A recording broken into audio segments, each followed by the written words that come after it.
Cold Comfort Farm by Stella Gibbons, Chapter 22.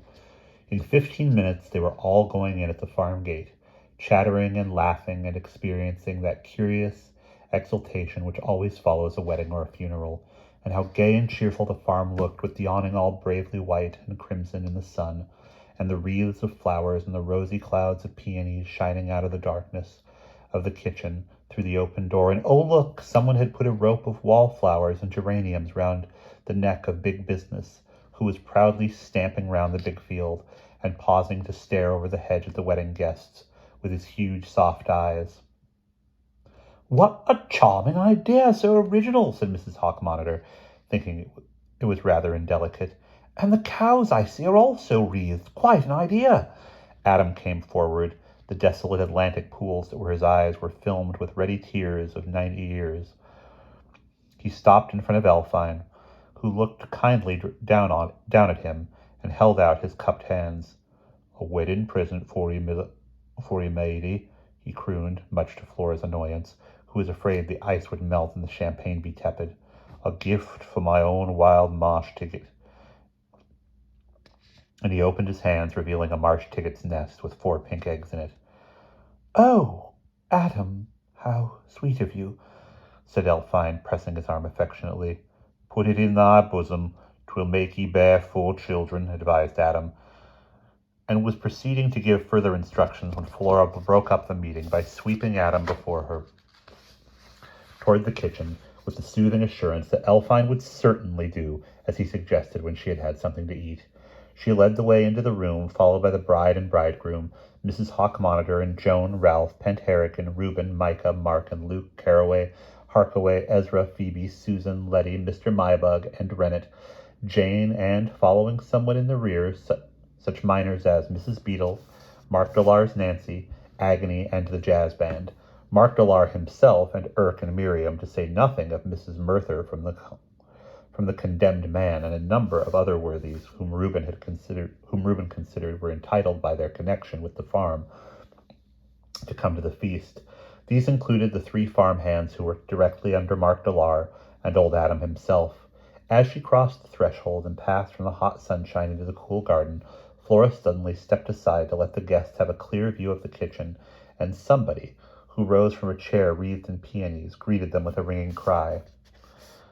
"So here you all are. Welcome to Cold Comfort." And a handsome old lady, dressed from head to foot in the smartest flying kit of black leather, advanced to meet the astounded party. Her hands were stretched out in welcome. A roar of amazement broke from Micah, who never did have any tact anyway. "'Tis Aunt Ada! 'Tis Aunt Ada Doom!" And the others, released from their frozen shock of surprise, broke into ejaculations of amazement. "Why, so 'tis! 'Tis terrible! 'Tis flying in the face of nature! Aye, and in trousers, too! Do we mark 'em, lovey? The first time these 20 year. She am rising 80. There's enough to kill her. Dear me. How delightful. How unexpected. How do you do, Miss Doom, or should I say Mrs. Starkadder, so confusing? Oh, grandmother, 'tis the old un herself. Well, you could knock me down with a warming pan. Miracles will never cease. Aye, fruit and flower by their growth. Ye shall knowen that I should live to see this day." And Aunt Ada stood in smiling silence while the roar of voices gradually subsided. She glanced once or twice at Flora with raised eyebrows, and her friendly smile deepened into one of amusement. At last she held up her hand. Silence immediately fell. She said, "Well, good people, all this is very flattering, but if I am to spend any time with my granddaughter and the rest of you, we must hurry and begin the wedding breakfast. I leave for Paris by air in less than an hour." On this confusion broke forth again. The Starkadders were so flabbergasted, so knocked clean out of the perpendicular by the bosom-shattering stupendiosity of the event, that nothing but a good deal of food could persuade them to shut their mouths. So Flora and Ralph Penn-Harrigan, she was beginning to approve of that young man. He had the rudiments, caught up plates of crab patties and began to circulate among the guests, persuading everybody to eat and keep up their strength. Then Elfine, roused from her fascinated stare at her grandmother by a gentle touch from Flora, cut the wedding cake, and the feast officially began. Soon everybody was enjoying themselves tremendously. The shattering surprise of Aunt Ada's appearance gave everybody something to talk about and enhanced the delicious flavors of the food they ate. It would, of course, have been even more stimulating to the appetite if she had appeared in her usual clothes and with her usual manner, and tried to stop the wedding, and had been defied by the Starcatters in a body. That would have been worth seeing, if you like. However, one cannot have everything, and what there was good. After she had moved around a little among the guests and said a few pleasant phrases to everyone, Aunt Ada sat down again in her flowery chair and addressed herself to champagne and some caviar sandwiches. Flora sat by her side, also eating caviar. She thought it best to watch over her handiwork up to the last minute. In only half an hour, the aeroplane, which was to take Aunt Ada to Paris, would land in Ticklepenny's field. But a lot of things could happen in half an hour. Apparently, Aunt Ada had thoroughly realized what a nasty time she had had for 20 years, and had now made up her mind to have a nice one, but you never knew. So there Flora sat, watching over her aunt, smiling occasionally at people from under the brim of her hat, and seeking an opening in conversation with her aunt to introduce her rights. Those mysterious rights Judith had mentioned in her first letter to Flora nearly 6 months ago. Soon it came. Aunt Ada was in excellent spirits. She thanked Flora for the 100th time for pointing out to her what a nice time was had by Miss Fanny Ward, who looked so much younger than she really was, and for telling her how luxurious was Hotel Miramar in Paris, and emphasizing what a pleasant life could be had in this world by a handsome, sensible old lady of good fortune, blessed with a sound constitution and a firm will. "And I will remember, my dear," she was saying, "to preserve my personality as you advise. You shall not find me plucking my eyebrows, nor dieting, nor doting on a boy of 25. I am grateful to you, my Pippet. What pretty thing shall I send you from Paris?" "A work-box, please. Mine is wearing out," said Flora promptly. "But, Aunt Ada, there is something else you can do for me, too, if you will. What was the wrong that Amos did to my father, Robert Post? And what are my rights, of which Judith used to speak? I feel I cannot let you go off on your tour without asking you." Aunt Ada's face grew grave. She glanced round the kitchen and observed with satisfaction that everybody was eating much too hard and talking much too fast to take any notice of anyone else. She put her wrinkled hand over Flora's cool young one and drew her toward her, until Aunt Ada and niece were both sheltered by the curving brim of Flora's hat. Then she began to speak in a quick manner. She spoke for several moments. An observer would not have noted much change in Flora's attentive face. At last the murmur ceased. Flora lifted her head and asked, "And did the goat die?" But at this very second Aunt Ada's attention was distracted by Elfine and Dick, who came up to her accompanied by Adam. Flora's question went unheard, and she did not care to repeat it in front of the others. "Grandmother, Adam wants to come and live at Harcourt Hall with us and look after our cows," said Elfine. "May he?" "We should like to have him. He knows all about cows, you know." "By all means, my dear," said Aunt Ada graciously. "But who will care for feckless, graceless, pointless, and aimless if he deserts them?" A piercing cry broke from Adam. He flung himself forward. His gnarled hands were knotted in anguish. "Nay, never say that, Mrs. Starkadder, ma'am. I'll take him with me, all four on 'em. There's room for us all at Howchicker Hall." "It sounds like the finale of the first act of a musical comedy," observed Aunt Ada. Well, you may take them if you want to." "Bless 'ee, Mrs. Starkadder, ma'am," crooned Adam, and he hurried away to tell the cows to make ready for their journey that very afternoon. "And did the goat die? And what about my rights?" asked Flora, a little louder this time. Dash it, the thing must be straightened out. But it was no use. Mrs. Hawkmonitor chose that identical second to come up to Aunt Ada, muttering that she was so sorry that Mrs. Starkadder was going away at once, and that none of them would have an opportunity of seeing her during the summer, but that she must come to dinner that very moment she returned from her world tour. And Aunt Ada said that she was sorry too, but would be delighted to, so Flora's question was not answered. And it was fated never to be answered, for the next interruption was the high, sinister drone of the aeroplane engine, so near that it could be heard even above the roar of conversation in the kitchen, and the youngest member of the jazz band, who had gone out into Ezra's bean rows to be quietly sick from too many crab patties, came rushing in, his sickness forgotten, proclaiming that there was an aeroplane falling into Ticklepenny's field. Everybody at once charged out into the garden to look at it, except Mrs. Hawk-Monitor, Flora, the bride and bridegroom, and Aunt Ada. In face of the bustle of buckling Aunt Ada into her kit and exchanging embraces and messages and promises to write to meet at Harcourt Hall at Christmas, Flora could not put her question a third time.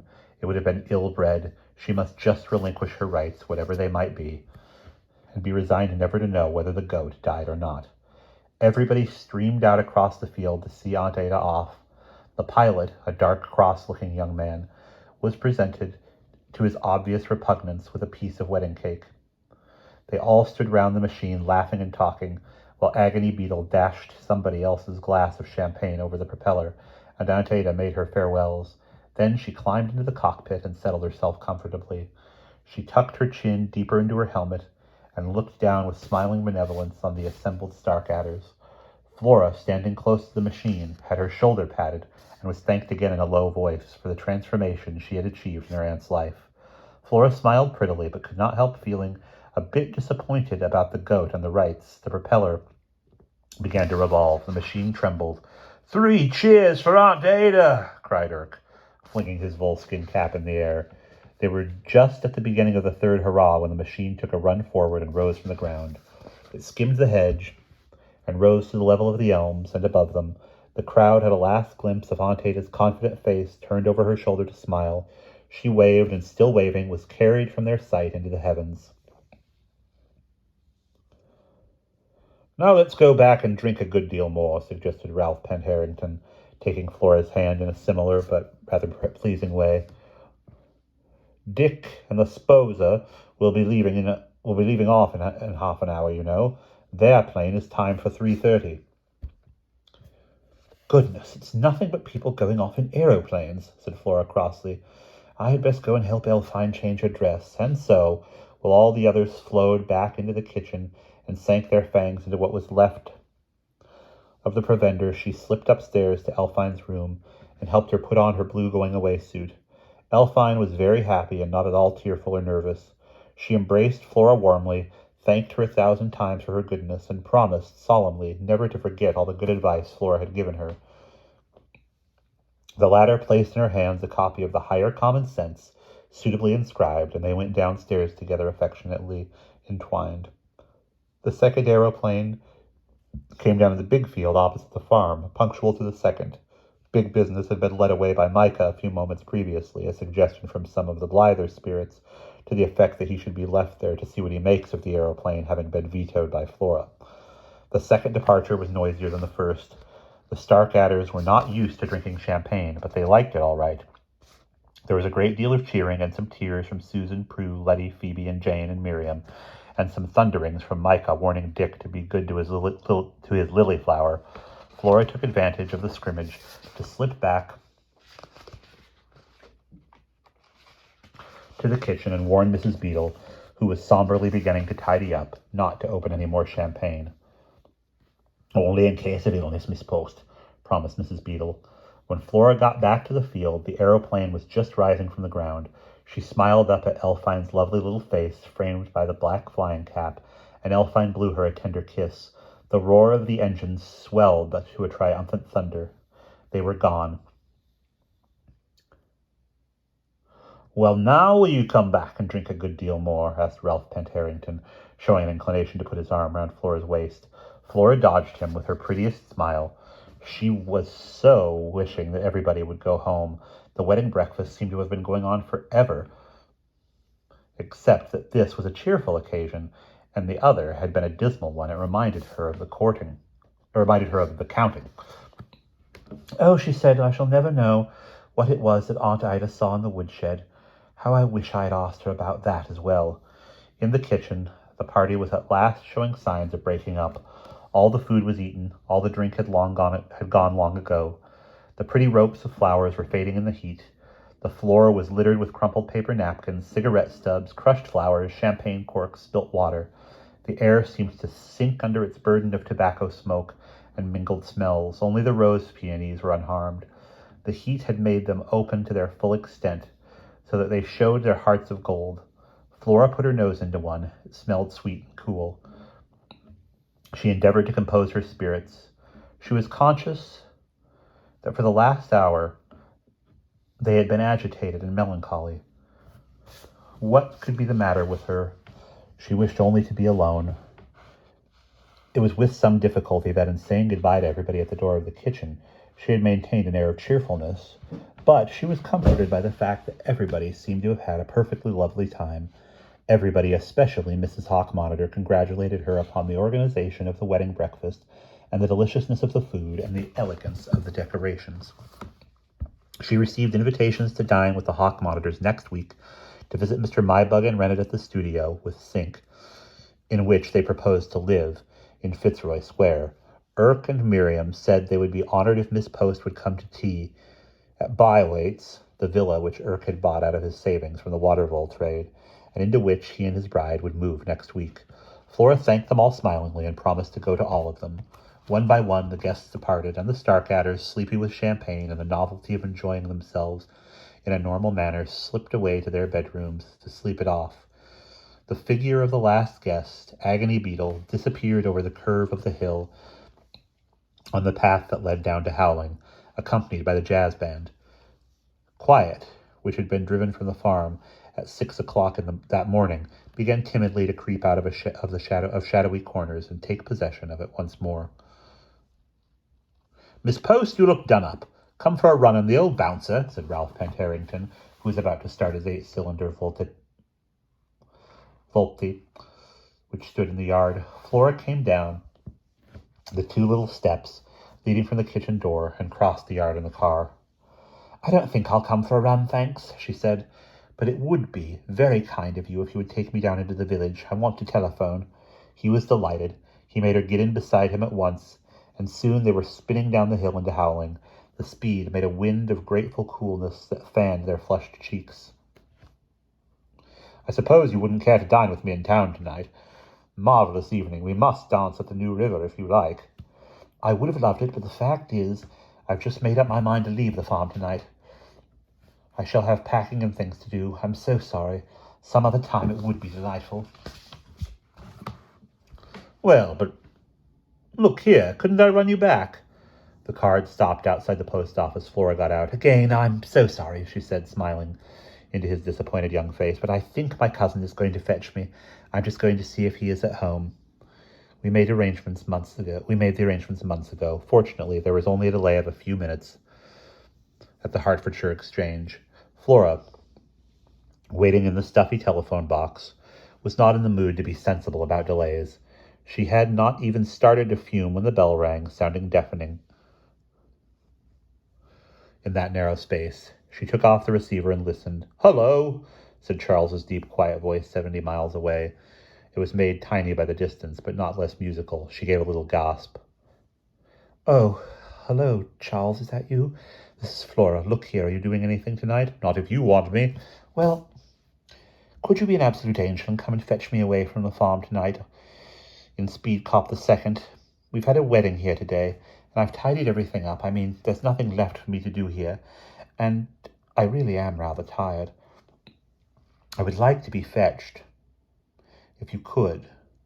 "I'm coming," said the deep voice. "What time may I be there? Is there a big field near the house?" "Oh, yes, just outside. Can you be here by 8, do you think? It's nearly 5 o'clock now." "Of course I'll be there by 8. There was a pause. "Charles," said Flora. "Yes?" "Charles, I mean, it isn't putting you out or anything." Smiling, she hung up the receiver to the tiny distant sound of Charles's laughter. And that is the end of chapter 22.